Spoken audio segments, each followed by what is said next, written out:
ये सेक्शन 22 क्या कहते हैं साहब, ये कंपनसेशन ऑर्डर्स पढ़िए।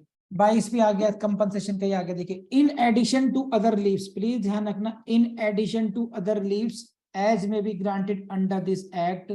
तो हमने जो अदर लीव्स पढ़े हैं अभी, वो पढ़े हैं, आपको याद होगा एक जमाने में मैंने आपको पढ़ाया था कभी, है section 18 production order, 19 monetary orders, और सॉरी रेजिडेंस ऑर्डर्स, और फिर आया आपका 20 monetary relief,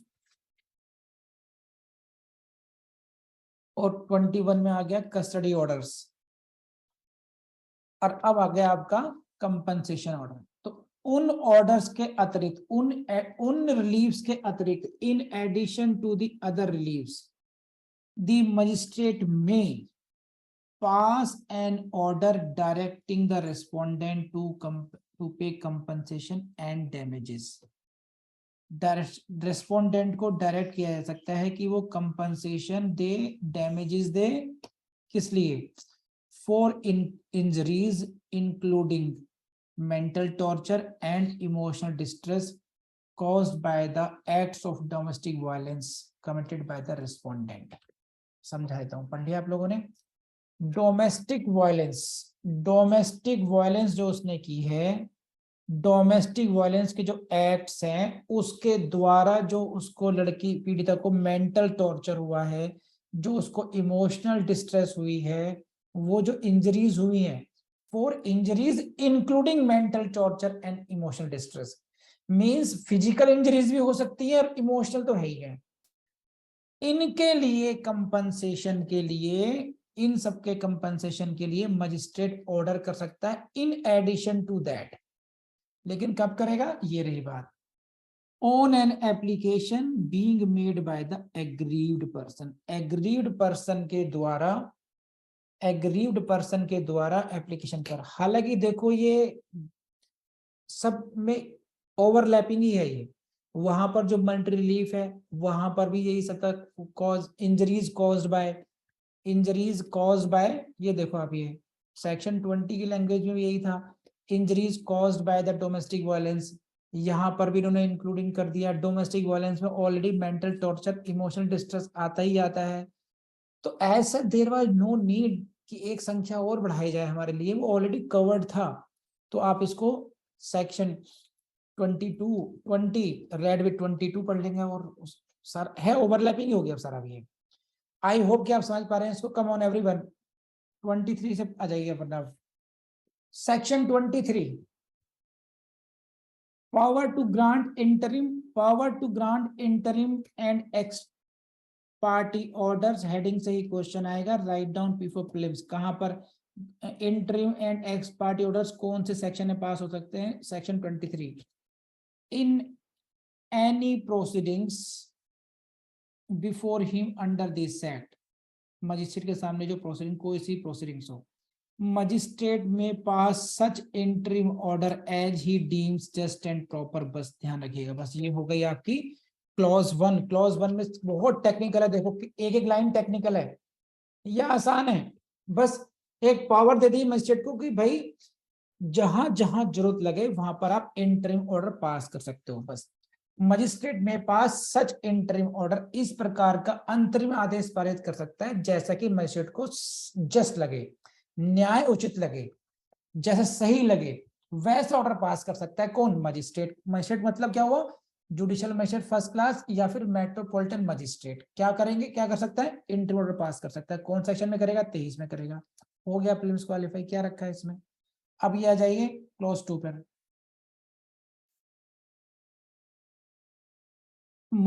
if the magistrate is satisfied that an application prima facie discloses that respondent has committed an act of violence, or there is a likelihood, come on guys, जरा अच्छी तरीके से देखिए, 3 situation है भाई। If the magistrate is satisfied, यदि magistrate इस बात से संतुष्ट है, किस बात से? That an application prima facie discloses, कोई और रिकॉर्ड की बात नहीं कर रहे हैं, अभी जनाब के सामने क्या आया है, एप्लीकेशन ही आई है, और एप्लीकेशन पढ़ करके ही समझ में आ गया, हे राम ये ऐसा कर रहा है, रिस्पोंडेंट इज कमिटिंग, रिस्पोंडेंट कर रहा है या हैज कमिटेड कर चुका है act of domestic violence, domestic violence कर रहा है या कर चुका है, या देयर इज लाइक्लीहुड ऐसी संभावना है, जैसा कि मैंने पीछे उदाहरण दिया था, थ्रेट दे दी गई है शिवानी वरदान को, घर से बाहर निकली तो तुम्हारा खैर नहीं, चुपचाप घर में पढ़ो, कुछ नहीं पढ़ने लिखने दिया जाएगा, कोई एग्जाम नहीं दोगी, ये एग्जाम में फेल हो गई तो तुम्हारा बुरा हाल कर दिया जाएगा, ये सब क्या लाइक्लीहुड है। अगर ऐसा है और there is likelihood that respondent may commit act of violence कर सकता है, then he may grant an ex parte order, he may grant ex parte order, लेकिन कैसे, बस इसको ध्यान रखना, he may grant an ex parte order on the basis of the affidavit of the aggrieved person, बस इसको ध्यान कर लीजिएगा, बहुत काम का आपका ये है, एफिडेविट देना पड़ेगा बस। एक्स पार्टी ऑर्डर बताओ बचवा कौन से सेक्शन में पास हो सकता है, ये हुआ आपका सेक्शन 23, लेकिन एक्स पार्टी ऑर्डर के लिए क्या जरूरी है, एफिडेविट ऑफ एग्रीड पर्सन, उसको एफिडेविट देना पड़ेगा, जो कह रहा हूं सच कह रहा हूं बस, इसके आगे कुछ नहीं है। Then interim order, sorry, ex parte order can be passed under section 18, 19, 20, 21 और 22 भी आ जाएगा, एज द केस में भी 22 अगेंस्ट द रेस्पोंडेंट। बस तो ये 20 सारे ऑर्डर जो हैं 18, 19, 20, 21, 22 पांचों ऑर्डर को एक्स पार्टी के रूप में भी एक्स पार्टी का मतलब होता है विदाउट हियरिंग द रेस्पोंडेंट। अब रेस्पोंडेंट को सुनने का टाइम ही नहीं है, लेडी ने दिखाए घाव हो रहे हैं चारों तरफ, जहां बचाओ उससे पहले, अरे नहीं पहले नोटिस करके बुलाओ, अरे नोटिस जब तक करोगे मर जाएगी ये, तो ठीक है एफिडेविट दे दो फिर आप, कम से कम आप जो कह रहे हो ठीक कह रहे हो, आपके एफिडेविट के बेस पर एक्स पार्टी ऑर्डर कर दिया गया। अब ये बहुत बड़ा रिलीफ है।